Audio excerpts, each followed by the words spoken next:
WWE signed Cody Rhodes in 2019 instead of AEW ever starting, we may never get the Roman Reigns Tribal Chief run. So the late 2010s was a very good time for one Cody Rhodes in the indie scene, as he was able to conquer stuff like Ring of Honor, TNA, and even New Japan Pro Wrestling. Now, because of his time in the indies and his overall success, he was able to start gaining some pretty big friends like the Young Bucks, Kenny Omega, and one Tony Khan, where they eventually created AEW. And where AEW had a really successful 2019 year, a lot of people will say that WWE's 2019 year just was not it. Now, there were a few things that happened, two big ones being Kofi Mania, and then Brock Lesnar defeating Kofi Kingston in like 8 seconds. Now, while some could argue that Brock Lesnar did need to beat Kofi Kingston, I think actually many would argue it, he just didn't need to beat him that quickly, but it was starting to become very aware that Kofi Kingston was just not going to be a top card guy that a lot of people hoped that he could be. But before he did take out Kofi in 8 seconds, Brock Lesnar was having a very big feud with one Seth Rollins, where Seth Rollins would defeat Brock Lesnar at WrestleMania to become a Universal Champion, and then Brock Lesnar would defeat Seth Rollins at Extreme Rules to become a Universal Champion, and then Seth Rollins would once again defeat Brock Lesnar at SummerSlam to become a Universal Champion. But while the WWE Championship may have looked fine in 2019, this trilogy was the only time the Universal Championship looked good up until Roman Reigns. And I'm gonna be honest, it was really only the Seth Rollins runs that actually looked good because the whole Beast Slayer thing was really cool. Brock Lesnar winning it was just whatever. Because 2019 Crown Jewel would see one Seth Rollins facing off against Bray Wyatt for the Universal Championship, a match where Bray Wyatt would win and eventually take this belt over to SmackDown, but it just didn't work out. Now, this is mainly because of the fact that WWE just gave Bray Wyatt no creative control when it came to the Fiend character. This character was an absolute mess. Everybody was over with it, and he would eventually lose the belt to one Goldberg at Super Showdown in Saudi Arabia. Then we would see Goldberg lose the belt to Braun Strowman at WrestleMania, and Braun Strowman would lose that belt to a returning Fiend Bray Wyatt over at SummerSlam. And we all know what would happen next. Roman Reigns would be inserted into a triple threat against Bray Wyatt and Braun Strowman for the Universal Championship that he felt that he never lost, which technically speaking he did never lose because he had it vacated due to an illness. And looking back, I am really glad that Roman Reigns got it because his belt was in dire need of some saving. You could say he didn't need to hold it for 4 years, but man, oh man, he was the only guy after Seth Rollins that actually did go with this belt.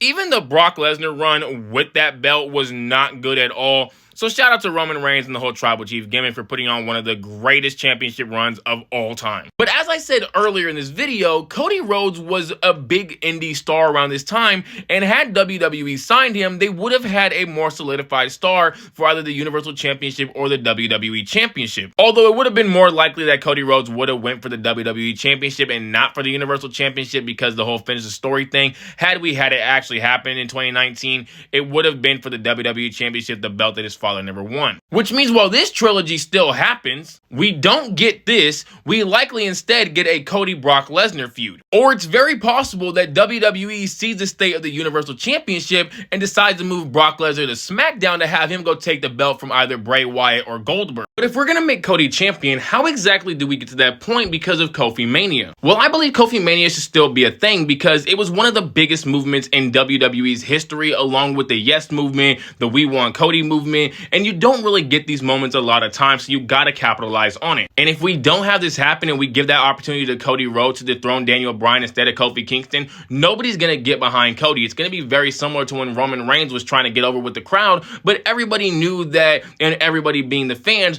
knew that WWE was just trying to make us like Roman Reigns instead of naturally letting it happen like a Becky Lynch. But after Kofi wins this, we should have Cody Rhodes debut the Raw after WrestleMania and make it clear that he wants to finish the story, that he wants to be able to be the one that gets that championship for his father, Dusty. That way we can have the crowd start getting behind him just a bit, because obviously Kofi Kingston, like all baby faces, is going to go through adversity during his run, and he's eventually going to start falling flat. And I think around this time, when Kofi does start hitting that brick wall where it's just like, what else do you do? Because as a face, if you're not a chaser and you don't really have any kind of big time heel competitors, nobody's gonna really care about you anymore. I think we should turn Kofi just a bit of a heel along with the rest of New Day, because they were absolutely amazing as heels, and they can definitely play the heck out of one along with one Kofi Kingston. And this is where we have Cody Rhodes also along the way start losing a lot of these number one contenders matches, maybe even losing like a battle royale, a fatal four-way, heck, even losing the Money in the Bank, like getting his hands on the briefcase,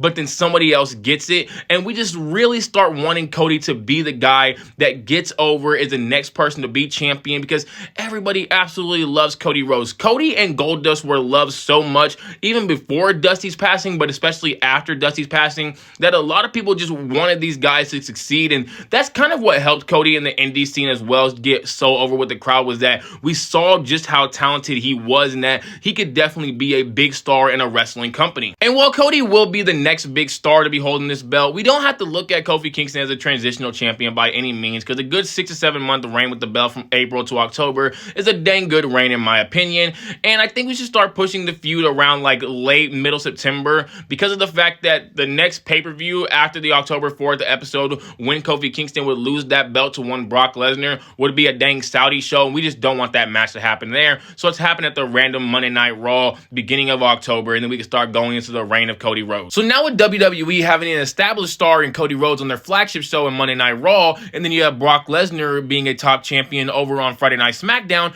there's not really a need for Roman Reigns to come in and save the division. And while you can say that his run in 2024 was stale, in 2020 it's going to be anything but that because he's going to have top competitors. We've seen Cody and Seth in 2022, they're absolute money together. Seth Rollins was starting his whole Monday Night Messiah thing after he did lose to Bray Wyatt, so that was late 2019. So you can start that feud up right there. Then after that Seth Rollins feud, you could push the one feud that we've been wanting for a while now, with just Cody Rhodes versus Randy Orton. And this is the perfect Randy Orton because 2020 Randy was basically 09 Randy after his whole Edge feud. And speaking of Edge, he's a guy that could also feud with Cody Rhodes because Cody and Edge would be making returns to WWE in 2019, but only one of them went on to win the WWE Championship, that being Cody. If you really wanted to, you could have turned Edge heel around this time, and we all know that Edge can play the heck out of a heel. It's honestly crazy to think, though, what would have happened to WWE had Roman Reigns never became the tribal chief, because from 2020 to 2024, this was the Roman era. Some of the things that just come to mind that never would have happened would have been the Usos would never be double champions, likely would have still been a Raw or SmackDown tag team champion because they were one of the best tag teams around this time.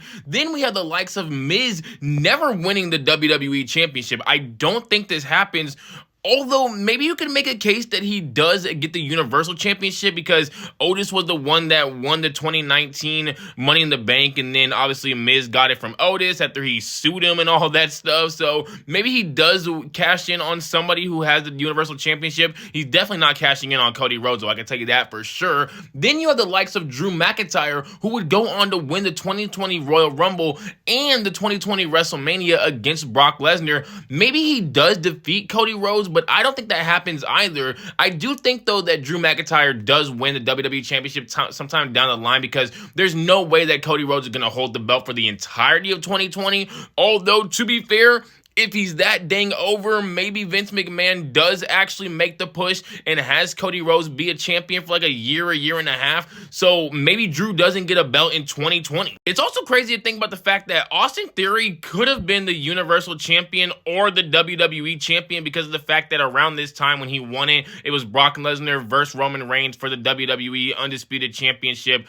for both belts, obviously. We likely would have only been one belt and it wouldn't even be Roman Reigns in that match, so maybe we don't get that match. Maybe instead what we have happen is Kevin Owens eventually wins the Universal Championship because he was in Universal Champion pictures against Roman Reigns for a very long time. Maybe WWE decides to push Kevin Owens again to eventually put the belt on one Austin Theory, and then heck, you know who could have taken it off of him? One Gunther. Maybe Imperium is that next big faction instead of the Bloodline, and they just push him to the moon immediately out of NXT instead of putting the IC belt on him. Although it's very likely that you still have Gunther win the IC title first because you do want the main roster crowd to get familiar with one Gunther and understand why he's being pushed and why Imperium is being pushed as this big old dang faction because of the fact that Gunther is such a talented in-ring wrestler. Now, around this time, you also probably want to give him the IC title because while he was good on the mic, he wasn't as good as he is now. So maybe you want to just give him a few months the IC belt to allow him to really, build himself up and still work on those mic skills and the character work and all that. Which means that Austin Theory is probably going to be Universal Champion for a good amount of time. To circle back on Austin Theory for a second, I still believe, and I've theorized multiple times, that the reason why Austin Theory never won any kind of top belts, heck, it even successfully cashing on the United States Championship, was because of the fact that he was so heavily tied to one Vince McMahon that once all the allegations came out, this is why Triple H never pushed him, because if he pushed him, people would start, mentioning Vince McMahon a lot more and more and more, and you don't want that. You're trying to get Vince McMahon as far away from WWE WWE as possible so you don't push anybody that's really heavily tied to him. That's probably also why Brock Lesnar didn't actually beat Roman Reigns, because there was a lot of belief that when Vince was still there that Brock was going to end up being the one that was actually going to be the undisputed WWE champion and not one Roman Reigns. So had Austin Theory actually won the Universal Championship, because Triple H decides to still push him because he's a rising star and, you know, he's probably one of the biggest names that you could have be the Universal Champion on Friday Night SmackDown right now. Probably don't want Kevin Owens to have a freaking 10, 12-month reign with it. What happens to Austin Theory in the future? What happens to WWE? Because obviously Vince McMahon's name is now going to be brought up a lot because of the fact that he's so tied to one Vince McMahon. And there's just so many other things that could or could not have happened that I can make a whole separate video on it, but y'all go ahead and let me know down below. Had Cody Rhodes signed with WWE in 2019, do we still get the Roman Reigns Tribal Chief gimmick? Do we get the whole entire Roman Reigns run, or does that run just never happen? And if you haven't already, make sure you do like and subscribe for more.